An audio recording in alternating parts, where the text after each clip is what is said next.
भैयाजी जोशी यांच्या आक्षेपार्ह विधानानंतर विविध स्तरातून प्रतिक्रिया येत आहेत। सदावर्तीजी आपल्या सोबत आहेत। कसं बघता तुम्ही या स्टेटमेंटकडे? मराठी भाषेबद्दल अशा पद्धतीची भूमिका घेणं अनेकांना पटत नाहीये। पूजनीय ऋषितुल्य भैयाजी जोशी यांचं वक्तव्य हे भारतीय संविधानाच्या मूल तंत्र मूलभूत तत्वाचा भाग आहे। त्याच्यामुळे त्यांनी केलेल्या वक्तव्याचं मी पूर्ण समर्थन करतो, त्या वक्तव्याचं मी स्वागत करतो। आणि मला हेच सांगायचं आहे की जे तुम्ही म्हणताय की त्यांच्या बोललेल्या वक्तव्यावर टीका होती आहे, टीकाकारांनी टीका करत राहावं।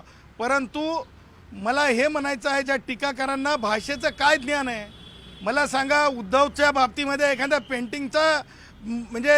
पेंटिंगचा कलाकार म्हणून काही एका पातळीपर्यंतची त्यांची चर्चा असू शकेल।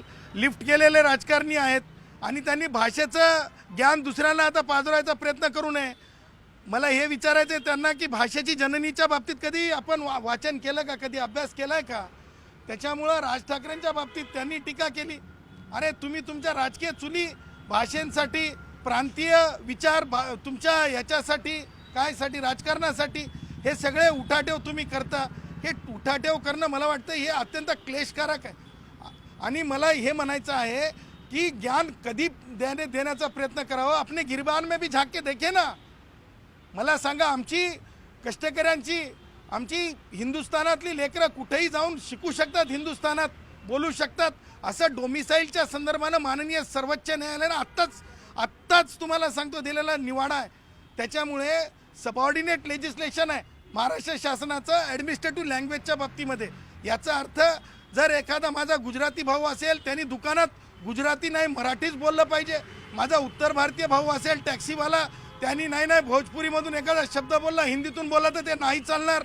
हे अशा प्रकारचं तुष्टीकरण, अशा प्रकारचं भेदभावाचा विचार आणि त्याची वृद्धी आणि त्याला स्ट्रेंथन करता येणार नाही। आणि त्याच्यामुळं मला हे म्हणायचं आहे की भाषेच्या बाबतीमध्ये टीका करणारे आणि ज्या प्रकारे मी पाहिलं की आदित्य ठाकरे आणि त्यांचे आमदार ज्या प्रकारे आपले दात दाखवत होते, हे मला असं वाटतंय की त्यांचा बालिशपणा त्यातून दिसतंय की भैयाजी जोशी यांच्या लेवलला, यांच्या चिंतनाला येण्यासाठी खूप काळ लागणार आहे, खूप वेळ लागणार आहे। आणि त्यामुळं अशा लोकांच्या निंदकांचे घरं हसावे शेजारी। भैयाजी जोशी जे ऋषितुल्य आहेत ते असतील किंवा आम्ही आहोत, आमच्यासारख्या लोकांना अशा निंदकांच्या घरांचा आम्हाला काही परिणाम होत नाही। मला हे म्हणायचं आहे की कुणी मराठीचा द्वेष करत नाही, परंतु तुम्ही असंच केलं पाहिजे, अमुकांनी तसंच केलं पाहिजे हे करण्यासाठी तुम्ही मॉरल पोलिसिंगसाठी नाही आहेत। आणि त्यामुळं त्यांच्या टीकाकारांच्या भिकेला कोणी बळ देणार नाही। खरं तर राज ठाकरे यांनी सुद्धा या संपूर्ण प्रकरणामध्ये आपलं भाष्य केलेले आहे आणि मराठीमध्ये बोलण्याबाबत मनसे ही कायमच अग्रेसर असते। महाराष्ट्रामध्ये सुद्धा अशाच पद्धतीचा विसर पडत चालला असताना म्हटलं। त्याचा परिणाम बघा, आज इंडस्ट्रीज किती प्रमाणात दुसऱ्या राज्यात जातात, का जातात? राज ठाकरे तुम्ही राहता शिवाजी पार्कला, तुम्ही खूप मोठे काहीतरी आहात, त्याच्यातून तुम्ही शिवाजी पार्कमध्ये मोठा बंगला घेऊ शकता। परंतु सगळे सर्वसमावेशक लोकांचा विचार करा। आज जपानमध्ये, आज कॅनडामध्ये, आज इंग्लंडमध्ये मराठी तरुण तिथं आहेत, नोकऱ्यांना मोठ्या मोठ्या पोस्टवर आहेत। तिथल्या तरुणांना जर त्यांनी सांगितलं की नाही तुम्ही जॅपनीजमध्येच बोललं पाहिजे, तुम्ही मराठीत सुद्धा तुमच्या व्यक्तिगत कुटुंबात बोललं नाही पाहिजे, असं चालत नाही। हे बालिशपणा आहे। मला असं वाटतंय की आपण सार्वभौम विचार केला पाहिजे। वैश्विक कुटुंब होत चाललोत आपण। अशा वेळेस मराठी भाषेचा कोणी द्वेष करत नाही। मराठी भाषेचा नेहमी सगळ्याच भाषांचा सन्मान आहे। गुजराती भाषेचा सन्मान आहे, भोजपुरी भाषेचा सन्मान आहे, कन्नडी भाषेचा सन्मान आहे।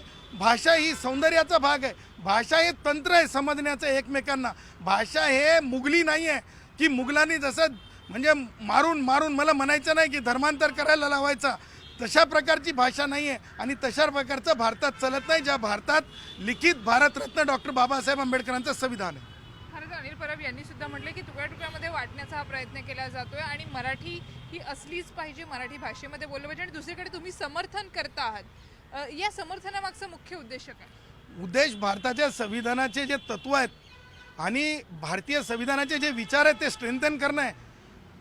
माननीय सर्वोच्च न्यायालयाने दिलेले निर्देश जे आहेत सार्वजनिक आयुष्यामध्ये आणायचा प्रयत्न करणं आहे. आज तुम्ही भाषेवर तोडायचा प्रयत्न कराल, उद्या लोक जर आता जसं आम्ही स्वतंत्र विदर्भ मागतो, उद्या म्हणाल नाही नाही तुम्ही मागायचंच नाही, तुम्हाला तो अधिकारच नाही. स्वतःला गुत्तेदार समजून घेता का तुम्ही? अनिल परब, तुमची गुत्तेदारी भाषेवर चालणार नाही. भाषा बोलण्याचा अधिकार भारताच्या संविधानामध्ये मूल तत्वामध्ये फंडामेंटल राईटमध्ये आहे. ॲडमिनिस्ट्रेटिव्ह लँग्वेज असू शकते, परंतु कुणाला कोणत्या भाषेत बोलायचं आहे मला सांगा. आज आमच्या वडार समाजाचा भाऊ आहे, भाषा कोणती आहे? आमचा कैकाडी समाजाचा भाऊ आहे, कैकाडी भाषेत बोलतो. आज बौद्ध समाजाचे मुलं पाली भाषेमध्ये सुद्धा बोलतात. तुम्ही म्हणणार आहात का ही भाषा बोलायची नाही म्हणून? ये नाही चाले, ये नाही चाले, ये नाही चालने देंगे. धन्यवाद आमच्याशी संवाद साधल्याबद्दल. तर गुणरत्न सदावर्ते यांनी आपली भूमिका स्पष्ट केलेली आहे. बिजनेस उमेशसह सुस्मिता भदाणे पाटील, न्यूज 18 लोकमत, मुंबई.